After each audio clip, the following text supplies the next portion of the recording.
ngoba umqaqawulo belizwe labo ukuze Nkosi yamakhosi le ndlela bayihambe benoxolo. Zithi izinto Thixo kaIsrael ezivalekileyo zivuleke. Bathi Nkosi yamakhosi bonke Thixo kaIsrael babone ubukhulu bakho phezu komhlaba.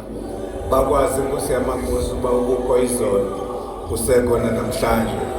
Sibeka Nkosi yamakhosi Afrika ilizwe sibeke kulo. Ukuthi Thixo kaIsrael wehlisele uxolo lwakho phezu kwayo. Uyikhuphe Thixo kaIsrael kwizibandezelo zobukoloni. Ukuze Thixo kaIsrael abantu bakho Nkosi yamakhosi bakwazi ukukhonza ngokukhululekileyo. Malithi ilizwi lakho Thixo kaIsrael lingene ngaphakathi kwabo bonke Thixo kaIsrael likhulule imiphefumulo eqobekileyo. Bathi bonke Nkosi yamakhosi bakwazi bakubone ngokuthi bengaphakathi. Amen.